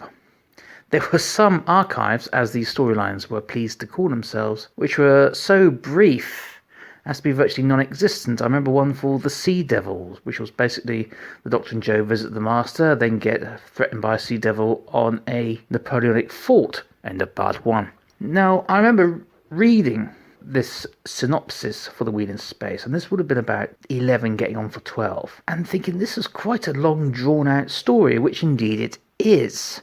By the time I got to the novelisation, which was 1988 by Uncle Terence Dix, I knew that it was wasn't really fast in getting anywhere. In fact, it's by episode 4 that the Doctor suddenly throws, "Oh my word, there's a Cybermat on the building. Quick, everyone, panic." Let's now go forward to 1989, and I'd made contact via Doctor Who magazine, as it was now called, Data Coils. I made contact with a lovely guy from Scotland, Pen Pal, and he mentioned that he had missing episodes on audio. Now, I'd been teased by a guy who used to come to our Doctor Who local group in Norwich that he knew of someone who had missing episodes on audio, but bless his heart, he could never deliver, even though I used to nag him, because I was a teenager by then. I was very much a nagger.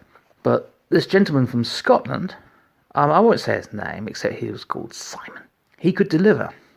He sent me a list of the episodes he had. Now, I had nothing really to send him in return, except better quality audio copies of existing episodes, because I was one of the few people in 1989 who did not have a video recorder in the house, because my mum was an Italian peasant, I think is the kindest way of describing her. She came from that sort of background. Electricity was witchcraft in her eyes, so having a machine that could capture the image of a TV set was, I think, beyond her. So his list included quality of said audios. Now, if any of you had actually collected missing episode audios back in the 1980s, you would have been lucky if you found anything that you could describe as crystal clear. By about 95, Graham Strong and this other guy, their audio copies of missing Doctor Who episodes were crystal clear. They were used on the reconstructions that started to float about, and then eventually, of course, they were the foundations for the missing episode audio range that the BBC produced. I picked Wheel in Space as my first one to ask him to copy for me, episodes 1, 2, 4, 5, because I've missed something actually. 1986, I just joined my local Doctor Who group, would do very naughty pirate videos which you could take home and watch, as well as showing them at the club. It was fortnightly. That's significant. I had no video, so I either had to take them to my brothers, who was quite resentful, or to a few friends who would let me watch these things. And I had a few friends at the club who were local, who would eventually sometimes invite me round to watch something or other. This is around about the time of Child of a Time Lord. I was invited to a mate's house. He said, bring some videos around. And so I grabbed a couple from the club, and they were mainly Patrick Troughton episodes. The Crotons, which you can imagine what we thought of that, because best one in the world, it is a bit hard work to get through. On the same video, there was Underwater Menace Part 3, which you can imagine, we're thinking, well, what happens in the rest of the story? It's just part 3 here. Never mind. And 2 episodes from the Moon Base, which was much more interesting. But on another tape, there was The Dominators, which we did not watch. But at the beginning was Wheel in Space, which we did. So that's the first time I saw the 2 existing episodes. What really struck me about them back then was the soundtracks. Part 3 had a beautiful Brian Hodgson radiophonic soundtrack to it, which was very absorbing, to make up for the fact not very much is happening. But it was marvellous for me that day, because I was a big Cyberman fan, to watch classic Troughton Cyberman in action, all 2 of them. Sort of waving their arms about, going, oh no, we all you will obey, and all that stuff. And then part 6, now in those days, if you watched episode 6, it was what they used to call a slash print, although I think that's a wrong definition, but that's what we used to call it then, i.e. it was an incomplete soundtrack. Music, strokes, sound effects weren't always there. And yes, it was quite a empty soundtrack. You could hear the dialogue, obviously, a few background sound effects, but not specific sound effects, such as the laser fire that wipes out the Cybermen. And I remember watching episode 6 and thinking the effects were pretty lousy. The destruction of the spaceship and the Cybermen who were going through space suddenly sort of falling away like leaves. Not very convincing. And a few years later, it was issued on a BBC video cassette as a complete audio and visual experience. I remember a friend of mine called Eamon, hello Eamon if you're listening to this, said that the condition of the print was so good it could have been recorded yesterday. And yes, it was a very good print. That's how I've absorbed it over the years. Thanks to Simon in Edinburgh, I got to hear for the very first time missing episodes, and it was The Wheel in Space. Now, the sound quality was as if someone had, as I used to do in the 80s, put a battery-powered cassette recorder in front of your TV set, pressed record and hope for the best. That's what I used to do. Sometimes it was good results, sometimes bad results. This was a reasonable result. But that's not the whole reason why I love The Wheel in Space. Yes, of course, I appreciate its weaknesses, but I particularly enjoy little details. One of the enjoyable aspects of The Wheel in Space is the first episode, which has a sort of Edge of Destruction in miniature at the beginning. David Whittaker's first Doctor Who script. And frankly, it's a personal favourite of mine, The Edge of Destruction. I won't hear a word said against it. Well, actually, I will hear a word said against it because I'm mature. And episode 1 is almost like a throwback to the Hartnell days and having the Doctor and his companion exploring. Which, okay, in this case, seems like a rather cramped little spaceship with a couple of rooms, a corridor, lovely mysterious servo robot. I love the pictures you see of the servo robot. I remember the first time I saw it was in Doctor Who Weekly, issue 23 I think it was. It had the Tomb of the Cybermen cover, and inside was a picture of the Doctor and Jamie being menaced by the servo robot, and there's lovely posed photographs they did for the story. And of course, by the time you think the story is going to be exclusively on board the Silver Carrier, the story suddenly switches to the wheel itself. Now, the wheels on a bus goes round and round, round and round, round and round. So does the Wheel in Space. And that's it for story for perhaps the next 2 episodes, really. Not very much happens. But what you do get is an awful lot of typical David Whittaker characterisation.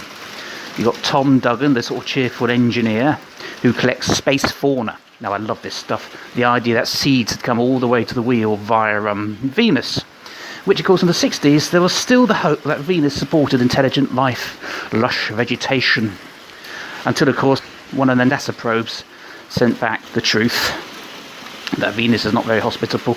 But, of course, David Whittaker, he likes his Venus, doesn't he? Venusian nightfish. I love it. I imagine Kit Pedler's notes were full of stuff like this. He liked science fiction, did our Kit Pedler. He wasn't there to be scientifically accurate. He was there to provide science fiction, because there was so little outlet for science fiction. Doctor Who was one of the few. That's why they needed a science fiction advisor. Some of you may know I'm the biographer of Kit Pedler, who provided the ideas for this story. I had this secret desire when I went to visit his daughter Lucy, who told me that she just found a box of her father's papers that she secured after his death. I sort of had this fantasy that I'd find the story notes for The Wheel in Space. Instead, I found the original script for the 10th Planet Part 4, which did not include the regeneration. That was far more exciting. And doing what storylines, existing stories and ones that never got made. No Wheel in Space, alas. Some of the things I really like about the story is I do wonder if they came from Kit's notes. How people would function on board a space station. I could imagine his notes being full of things like X-ray lasers and antimatter force fields or whatever, plus the Cyberman's very complicated plan in infiltrating the wheel. Now, Kit Pedler always wanted to write a story about vampires, so it comes as no surprise to me that the Cybermen infiltrate the wheel in crates. Now, if I remember correctly, and I'm more than happy to be corrected, didn't Dracula do his journey from Transylvania to Northumbria in crates full of Transylvanian soil? Well, here the Cybermen being transported from the Silver Carrier space rocket, as it's often called in the story, into the wheel via crates full of bonalia. Makes me think vampires. David Whittaker was always so good at characterization, even if it was like a very small part. For example, like Toby in the Evil of the Daleks. You got these lovely little character flourishes, and the Wheel in Space is full of them. But the one I want to mention, Chang, played by a very English Peter Laird, who you will know from Sapphire and Steel Story 5 as the obsequious butler. He's not very Chinese. And in episode 4, one of the characters says to him, "Well, run along, Chang. Chop, chop." Now, I can imagine some very sensitive people will be writing their letters of apology to the Chinese embassy even as we speak. If the episode existed. Chang, for what it's worth, gets killed off pretty horrifically. I've stopped trying to expect Doctor Who to be to have some sort of textual purity or perfection. We expect too much from our favourite programme, if it is indeed our favourite programme. A relative newcomer to the field of script editing, to be perfect script editor and to produce masterpieces every other week. We expect our writers to produce masterpieces every week. We expect our directors to be master directors every week. Ain't gonna happen. The Wheel in Space is not a masterpiece. It's competent. It's enjoyable. It's not the best. It's certainly not the worst. Thank you, Mr. Seeley. Yes, thank you. That was a very interesting article. It's always nice to hear other fans' memories of how they got to see certain stories. Yes. Because we all have our memories of how we first got into Doctor Who, or we first saw this story or that story or whatever. I mean, everybody's journey through fandom is different. Yeah. And I like hearing the sort of these sort of personal bits. Yes. So there we go. But now, we thought we'd do a series produced by Verity Lambert, created by Sydney Newman, a black and white adventure serial, with somebody dressed in Edwardian garb, with a young female assistant, which Patrick Troughton joins the cast of in 1966. All right, yeah. So it can only be Adam Adamant Lives. Indeed.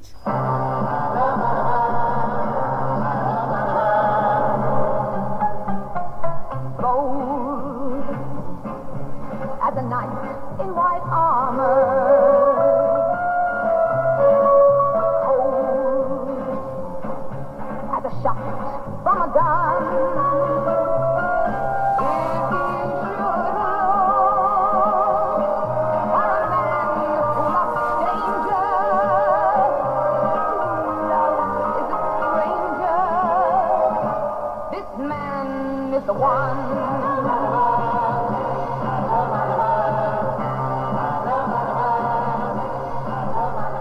Lisa. Yes. Adam Adamant Lives! Exclamation mark. Exclamation mark. It's important to get that in. Yes. I never actually referred to it as the full title. I just always call it Adam Adamant. Yeah, but no, it's Adam Adamant Lives. I know. Because he lives. He does live, yes. But explain to the assembled masses. Assembled masses. All 20 of them, what this lovely series is about. It's about a man called Adam Adamant, unsurprisingly. Though he could have been called Darius Crud. Yes. Or Dick Daring.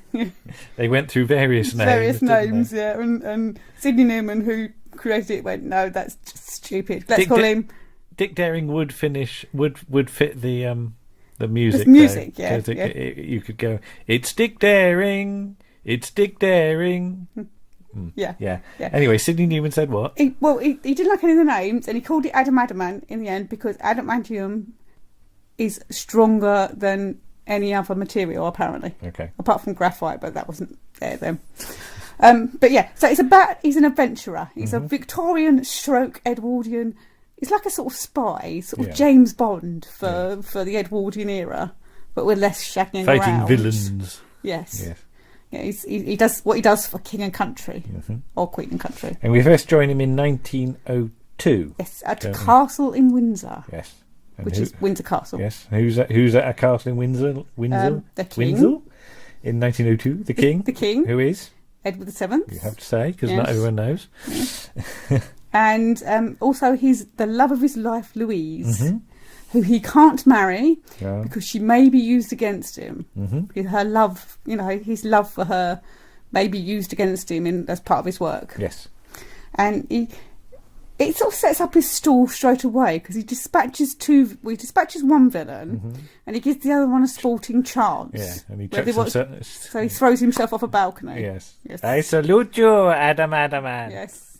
And in some sort of accent. Yeah, in some sort of accent. And then the whoever's in charge of intelligence or whatever he is comes in and says, "Who was that?" And he says, "A very brave man."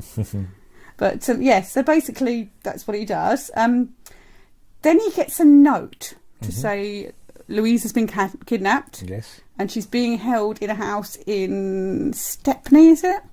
Somewhere like that.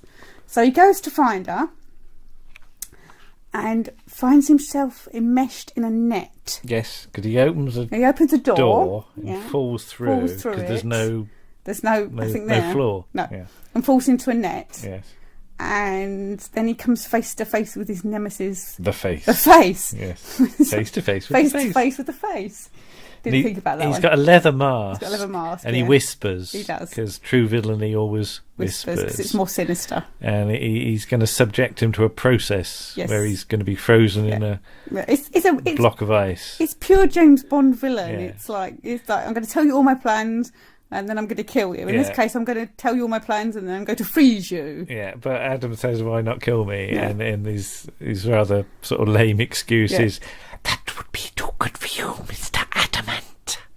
Yes. You see, I can do that. You can do that. Yeah. I can whisper. Yes. I haven't got my leather mask on, but I'll put that on later. It's all right. But anyway, so Adam says, "Well, before you do this fiendish thing, I would like to see Louise one more time." And she comes in, and she's in league with the face because he snogs her up her arm. He snogs her up her arm, which is like really daring. And you can sort of tell she's a bad one because she's wearing eye makeup, which I'm not sure ladies of that period Is she would a have painted done. lady? She's a very painted lady. She's got quite a lot of slap on. All right, okay. So, and then, so he's frozen in this block of ice, and then we cut to a bloke with a pneumatic drill in 1966. 1966. And it goes, "Hey, look, there's a man in some ice." Frozen in a block of ice. Yeah. and then you find yourself at the hospital where they've taken Adam, and he escapes because he thinks he's being held by the face's sort of henchman, I suppose. And he finds himself in the middle of Piccadilly Circus. Yes, with all the lights. With all the lights and cars and madness. And he's got his sword stick and his cloak on. He's sort of staggering around, sort of staring at people and women with short skirts and stuff. And apparently they actually just went and filmed this with the sword stick and everything and didn't tell anybody. Yeah, Finished filming. Just set up the camera, run away before the police anybody come. asks any questions. Well, they have to pay any money. But you can see people sort of looking at him. Looking in the background.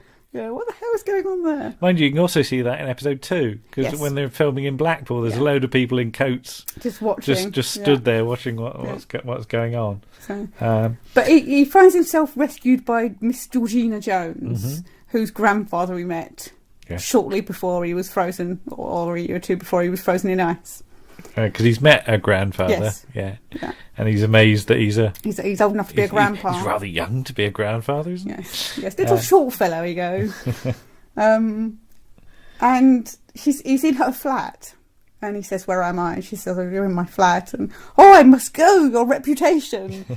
And she's like, "No. Men have stayed there before. Well, surely not. Yeah. Oh, you're so young that you should be driven to it. To this. Yeah. I shall give you a reference which will outweigh the most scarlet of pasts. Yes. So what is he thinking about her? He's thinking she's... Yes. Yeah. Yeah. Anyway. I'm very sorry. She offers him breakfast, and he wants nothing of any consequence. Yes. A few devilled kidneys and some kedgeree. What is kedgeree? It's like a fish curry with rice, I think. Oh, right, okay. Lovely. It doesn't sound nice. And she says, "No, you'll have oaty popples like the rest of us. They go snap, crackle, pop." Yeah. Why, he says. Yes. Which is a good question. But and then he helps her because her grandfather is killed by some... Is it a grandfather or is it just an old bloke? It's an old man. I assumed it's her grandfather because she calls him Gramps. I think that's just what they call him. Right, okay. I don't think... Well, anyway, somebody she works for or knows is killed. Mm-hmm. And... In the discotheque. In the discotheque. I have no idea what that could be, Miss Jones. And by protection racketeers. So she tells the policeman, who is... Who's the policeman? He's Joby Blanchard from Doomwatch. Yeah. Colin. Yeah. And he says, well, if you identify them, then we can take them in. And this gets back to the villains. who pay her a visit at her flat and tell her not to testify or to identify them if she knows what's good for her. Because the chief villain is Margot something or other. Yes. Yeah. Isn't it? And of course she's a lady. She's a lady, yes. She's the first of many ladies that will come up against Adam Adamant. That sounded wrong, but never mind. And yeah, basically he helps her out. And in the first of many dispatches, Margot goes off the roof. Yes. There's a lot of people falling off things in this series. Getting stabbed, having their throats cut. Yeah. It's quite violent. Yeah. Because episode 2, which is in the Blackpool one, yeah, and it's to do with it blowing up the Blackpool illuminations. Yes, so because the villains have got land, I think somewhere on the north side or something, and if the Golden Mile is destroyed, then that will suddenly become very expensive. Oh, Margot Kane. That was her full name, by the way. Okay. Yeah, played by Frida Jackson. Yes. Yeah. But yeah, episode 2, you've got Stephanie Bidmead, yes, better known as Marga. As Marga. Marga is coming. Yes. And she's in a sort of waxworks or something. She is. She owns a waxworks, yes. But there's all these sort of killers, Christie and all sorts. But you keep getting these shots of filming in Blackpool, yeah, and they're looking at this stick of rock, yeah, manufacturers. Because that's what vendors, leads them there, rather. A stick of rock. There's a stick of rock with some plans in it, yeah. Which turns out to be for the illuminations. Yeah. But there's this sinister bloke in a hat and coat, yeah, and then every time he comes around the corner, the music does the sort of villainous do. Yes. Unfortunately, it's Michael Robbins, Arthur from On the Buses. Yeah, so you can't take him seriously. No, it's somewhat like Okay. But yeah, he falls off he gets Blackpool Tower. Thrown off. He doesn't fall off. Yeah. Adam actually picks him up and throws him over the edge. Having mentioned previously to Georgina that he did this to some people who were trying to blow it up when it opened. Yes. I killed one here and threw the other off Blackpool Tower. So yeah, he what does goes around comes around, yes, doesn't it? Yeah. Yes. You can just imagine the police turning up to places and going, "Oh God, Adamant's been here." But again. in this episode, they first encounter Jack May. Jack May, who goes on to become his butler Sims, and Jack May being terribly fruity and posh, and doing limericks as well later on. Doing limericks, yeah. He's a sort of Punch and Judy man at this point. But he's trod the boards in the past. But this episode, he's driving the Mini as well. Adam is. He seems to have learnt to drive. He's learned to drive between the first and second episode. Yeah. So obviously, quite some time has passed between the first and... Because he's also now got somewhere to live. He lives on the top of a multi-storey car park, which is where his house used to be. But he's got an apartment at the top of it, which you access via a hidden door, which is very spy kind of thing, isn't it? So, but yeah, I mean, there's 29 episodes in total. Mm-hmm. Most of the first series from 1966 survives. Most of the second series from 1967 is missing. Yes. As we said, it's created by Sidney Newman, produced by Verity Lambert. Mm-hmm. You do get some notable people involved. Ridley Scott directs some episodes. Yeah, which is probably one of the earliest things he did. Donald Cotton and Richard Harris write the pilot episode, of which they used 9 minutes in the broadcast version first episode, because they have a different actress playing Georgina in the pilot episode, but they decided she wasn't 60s enough. But Tony Williamson is the sort of story editor and main writer. I mean, you don't get your Robert Holmes or anything on this, but you do get an awful lot of very familiar actors turning up. A lot of Who guest stars. Yes, and let's just turn briefly to the episode we most recently sort of watched, which is D for Destruction. Yes. Which is the final episode of season 1. Yes. So who's the guest stars in this one? Well, the main guest star, I suppose, is Ian Cuthbertson. Yes. You also get Michael Ripper. Yes. And you get a certain Patrick Troughton playing a small part. Just doing one scene. One scene, yeah. Pat gets the first scene, and he's playing General Mongerson. Yes, he gets the second scene, technically. Yeah. Because there is that's true. Okay. But he sort of calls in Adam to investigate some deaths at his old regiment. Yes, the 51st Yeomanry. But it's quite funny to see Pat just before he's going to play the Doctor. Because the voice he's got as Mongerson is sort of some way between the second Doctor. Yep. Some way between coal haulings. Yeah. There's the familiar trout and sort of Yeah. clearing of the throat stuff. That's what I was doing earlier. Yes, Yeah. and there's also a little bit of Tarragon the Dragon Yes. in there, because he can't say his R's No. properly, can Properly, no. But yeah, I mean, he's really good value, Pat. He only does one thing, but he does a lot with it. he? Yes. Though he has got the most unfortunate wig on. Oh, is it? Yeah. Okay. Yeah, I'm assuming the beard's his own, and that could be a stick-on one. But Don't know. There's a nice picture of him and Yeah. Adam. So Adam goes to his regiment, dressed up. dressed up in his dress uniform. Yes. Or what is actually a recreation of his dress uniform. I think somebody has it made. Yes. Very quickly. He's got a lot of money, because I read somewhere somebody said, where did he get his money from? Well, presumably it's been in the bank since Earning interest all that time. interest. So, and I'm assuming he was quite wealthy beforehand anyway. So yeah, he turns up in full dress uniform, which amuses Georgina no end. And he encounters Ian Cuthbertson and Michael Ripper, who we didn't mention. Yes, who's Michael Ripper's playing the Sergeant Major. Yes. And the 51st Yeomanry is now a territorial army regiment. But it's about to be disbanded. Disbanded, yeah. And Ian Cuthbertson wants to show that they're a useful fighting force. So he decides to do this by attacking a missile base. That's right. Who's at the missile base? None other than Michael Sheard. Michael Sheard, very young. Yeah. Well, he is young. He just doesn't look young. Michael Sheard never really No, looked young, did he? Young, no. Also in this episode, we should say, playing various soldiers. You've got Terry Walsh. Yeah. You've got Brian Mosley. Yes. You've got Pat Gorman in there. Yeah. Who else is there? John Levine. John Levine can be seen. Derek Martin. Yeah. So it's like it's all the familiar faces. Yes. Yeah, all the sort of stunty people that can do stunts. Yes. Apart from John Levine, possibly. Because this episode is directed by Moira Armstrong. Yeah. We called her something else earlier. We called her Moira Anderson on the first attempt. Yeah. But Moira Armstrong is, I think, not that well known to sort of Doctor Who fans. No.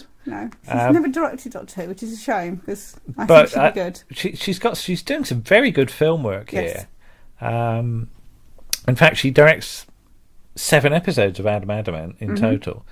But Deep for Destruction has got some very nice sort of filming going on. She did do a few Z cars, a couple of Z cars in 1965. She did Softly Softly, did Mogul. All right. So it's just a shame she never got to do Doctor Who, but maybe she didn't want to do it. No, well, maybe she was never offered it. No. I don't know. No. But but with Verity Lambert producing and Moira Armstrong directing, you've also got the floor manager Val Shepherd. Yes. So you have this three strong females. Yeah. Val Shepherd can be spotted on the extras on the DVD. Yes. Shouting at people mostly. Because there's some studio footage from the episode Sing a Song of Murder, I believe. And you can hear her shouting "Shut up!" a lot. Yeah. And you can see her briefly on the floor with a big script in her hand in a folder which says Val on it in big letters, just to make sure nobody else took it by mistake. So I do like the fact she's got her own personalised folder for her scripts. But yeah, the episode sort of takes sort of quite a dark turn. It does when they invade the missile base, and because it turns out that Michael Ripper has got other things in mind. Is packing real bullets, isn't he? He's packing real bullets. Yes. Because Michael Sheard gets shot. He does. And they're going to aim the missiles at London. Unless they send them lots of gold. It's always money, isn't it? It is. That's the thing. Yeah. But you've recently just got the annual turn up. Very recently, today. Yeah. Yes. There was an annual. There was some sort of TV comic strips and things like this. Yeah. All of these are available as PDFs on the DVD. The DVD is very well done. You've got all the surviving episodes. You've got there's a 50-minute documentary that's very good. Mark Gatiss. He talks to all the main cast that are still around. Yes. and I think, it's people say that it's a poor man's Avengers. Yes. And Sidney Newman has something to say about that, doesn't he? yeah, I mean there is some quotes from Sidney. He's the best person to take the information from In because the he created DWB both. interview from 1986 with him. I didn't create Adam Adamant to kill the Avengers. It was a brilliant idea. Again, it was a time shift thing. And you know what inspired me in that idea? Mary Whitehouse. She was kicking the out of me and guys like me, and to her I was the greatest purveyor of plays of doubt, doubt and disbelief, and I was trying to understand this woman and what she was on about. I thought she was mistaken in trying to force Victorian ideas on us today. I thought, damn, I'm going to see if she's right and make fun out of Victorian ideas in the 20th century. It called for some pretty fancy writing. I think we failed script-wise and in a few other reasons, and Verity knocked herself out trying. Mm-hmm. But I think he's underrating it. Yeah, because really. there are some really good episodes. Some of them are again. They're not afraid to go strange. No. On occasion, No. there's some very very old ones. We've just started rewatching Yes. the series, haven't we? So we did D for Destruction mainly because of Pat, and we'd never seen this one. No. And now we've rewatched the first two episodes, and I think we'll be doing them sort of one a week. I mean, there is a format it sticks to. Certainly in the first series, that a lot of the villains are female, and because they're female, Adam Adamant, being a good Victorian Edwardian gentleman, he's unable to think of them as being evil, or being, he always trusts the women, and it inevitably proves. I mean, he always comes through at the end, but it's usually about halfway through the episodes he gets knocked out by somebody. Clonked on the head, and you always get the thing of him flashback falling sequence. through into the net again. This looks really nasty. So there's a real sort of, there's a good sort of, I don't know, It's a big drop. Yeah. Because he sort of, if it is him, which I think it is, he's on right on his toes. Because he when does he do a falls lot of his through. own stunt work. Because he does all his own fighting, doesn't he? Yes. And Because Jerome Wills, who was in an episode, was told by somebody to watch him because apparently he's very short-sighted and wasn't always as careful as he could be. Yeah. So somebody told, if he gets a bit out of hand, just give him a tap on the hand with a sword and he'll immediately pull back. Yeah. Which is what he Who did. told him that? Derek Ware. Derek Ware, allegedly. Yeah. But yeah, in terms of violence, there's a lot of violence. There is a fair old bit. There's less violence in the second series, I believe, but because much of it doesn't exist, it's hard to tell. It's hard to tell. But yeah, there's a lot of, as I said, there's a lot of people killed in the course of what's going on. There's a lot of the police having to go, oh God. Oh, one other detail for D for Destruction. When they get in the missile base, I got excited because in the background you could see the missile indicator board from the later episodes of the Doctor Who story, The Invasion. Right, yeah. The Invasion's 1966. This episode's... Invasion's 1968. Sorry, Invasion's 1968. This episode's 1966. So we put it up on Twitter, and we thought we were all very clever having spotted that. And then Philip Ayres very kindly sent us a link to his blog from a few months ago, which is philsotherthings.blogspot.co.uk. And if you look on his entries for February, there's two sections on what he's called Power Station Panels and Power Station Panels 2. And like the panel off of the Keller machine, it always pops up in lots of John Pertwee stories. And it's one of those things you keep spotting it in the background. The same is true of a lot of the set in the missile base, which these seem to be like these sort of dials and switches, banks of dials and switches, and they're all over the place. They're in lots and lots of Doctor Who stories, but they also turn up in The Prisoner and in Doomwatch. So it's worth just spotting them just for set design nerdery, which always amuses me. But there's there's a lot of good stuff, I think, in Adam Adamant Lives. And it's always very watchable. Gerald Yeah. Harper's very good Yeah. at the part, even when he's forced to do the same sort of thing over and over and over again. I have to ask though, Adam Adamant or Sir Lancelot? Oh, see, that's a difficult one. I'd have to probably say Adam Adamant. Why? Because I'm sure Sir Lancelot's very courteous and nice, but he is a medieval knight. Yeah. So Adam Adamant is at least a bit more up to date, so you might get a nice meal out of it. You wouldn't have to have a pig's head or something. Pig's head. A side of beef. I should say as well, going back to what you were saying about Victorian attitudes, there's a scene in one of the episodes where he's talking to, I think it's Colin Jeavons, and there's a fashion show going on behind him. All right. And Colin Jeavons says to him, did you not have this in your time, Mr. Adamant? And he says, only with cattle, which I think is a great line. Oh, yes, that's very good. So, Yes, but to sum up, Adam Adamant. yes, it's very good. Well worth, Yeah, I give think, it a go. investigating. Yeah.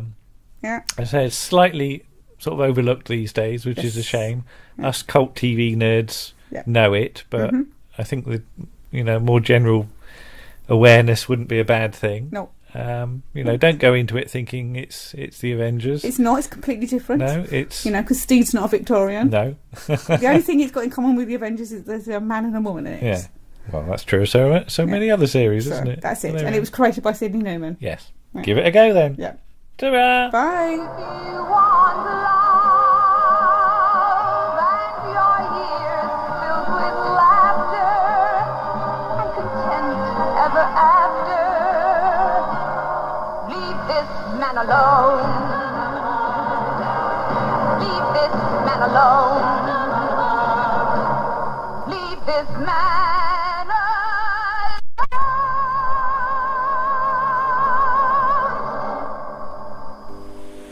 And Adam Adamant will return to BBC One in the new year. Incidentally, Patrick Troughton, who you saw there, will soon be taking on the mantle of Doctor Who, when William Hartnell hands over the keys to TARDIS. Next week, the return of The Man from U.N.C.L.E. starring David McCallum. In the first episode, The Indian Affairs Affair, the man from U.N.C.L.E. is a brave without any reservations.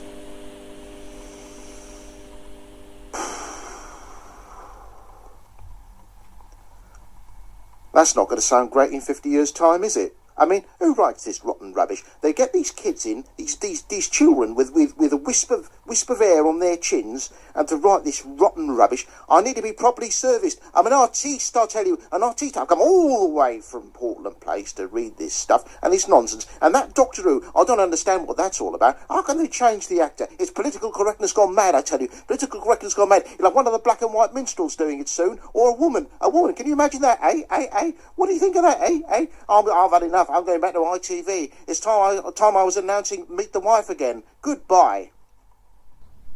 I think you meant graphene rather than graphite. I think I didn't did, you? yes. I got unless you've confused. got some very hard pencils. Well, HB, it could be quite hard. But yes, graphene. Yes. That's The Apprentice's fault, because one of their teams is called Graphene. Right. And it's stuck in my head. Okay. Yeah. Right. I think that's just about it for this issue. Yes. Isn't it? Yes.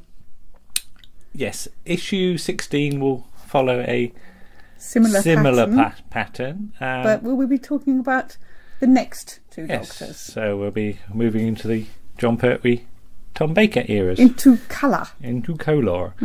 We had hoped to record some stuff for that today. Yes. But due to the weather. Due to Storm Brian and various Yes, other things. our second unit is working on It's that working in that Salisbury. in Salisbury, yeah. For which we're very grateful. Yes. Thank Thank you, boys. Thank you, chaps. And now we just got to do the end credits, I think. Yes, I think so. Back in a sec. Bye-bye. Hey, Mr. Adamant, what did you think of this episode of Round the Archives? A more cacophonous melange I have yet to hear, Miss Jones. What precisely was this Tower of Babel to which I have been subjected? That's not fair. It was only a podcast. Pod? Cast? Some new form of sport that involves throwing peas, perhaps? Don't be silly. It's a bit like a radio show where people talk about old television programmes. I thought you'd enjoy it, being quite old yourself. Enough of the compliments, Miss Jones, but this 21st century of yours is ever more bewildering. To watch this device you call television is a dubious enough pastime, But to listen to the disembodied voices of people talking about it, well, that way madness lies, surely. I keep telling you, I'm not Shirley, I'm Georgina. I'm grateful for the correction. However, I feel it is my duty to seek out these crazed miscreants and stop their rabid broadcasts for the good of the British Empire. But there isn't a British Empire anymore. And I lay that fact at their very door. In the name of sanity, Miss Jones, end your association with these purveyors of moral degradation before it is too late.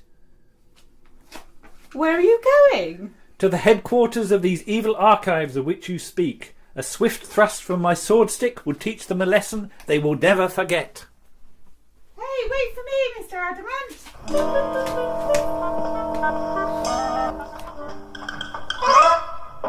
That was episode 15 of Round the Archives, starring Lisa Parker and Andrew Trowbridge with Warren Cummings and Michael Seeley. The continuity announcements were by I.T. Williams.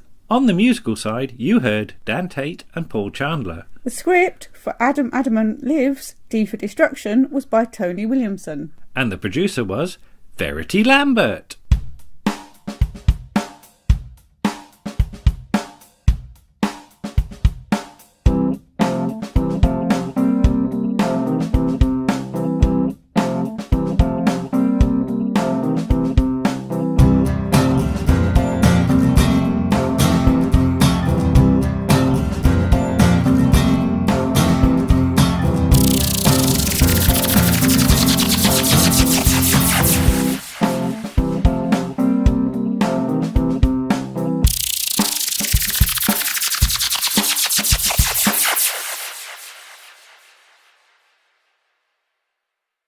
And Top of the Pops will be back at the same time next week.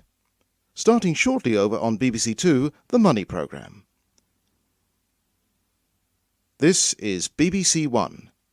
In 50 minutes, the news is followed by the Norman Vaughan Show.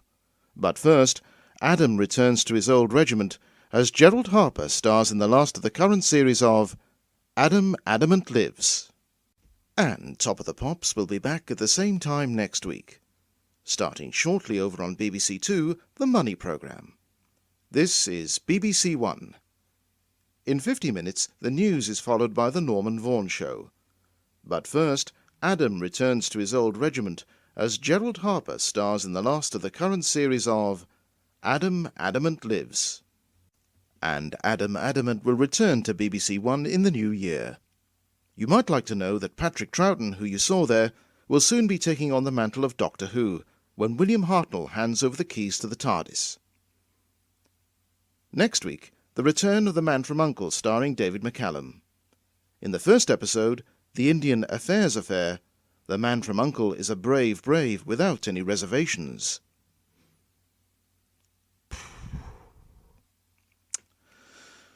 That's not going to sound great in 50 years' time, is it? I mean, who gets these junior staffers to write this stuff? I mean, I'm an artiste, for goodness sake. I've come all the way from Portland Place to read this rotten rubbish, all the way to Television Centre, and it's just rubbish. I need to be serviced. I'm going back to ITV, I am. I'm going back to announcing Meet the Wife. I've had enough of this. Goodbye. And Adam Adamant will return to BBC One in the new year. Incidentally, Patrick Troughton, who you saw there, will soon be taking on the mantle of Doctor Who, when William Hartnell hands over the keys to TARDIS. Next week, the return of The Man from U.N.C.L.E. starring David McCallum. In the first episode, The Indian Affairs Affair, The Man from U.N.C.L.E. is a brave without any reservations.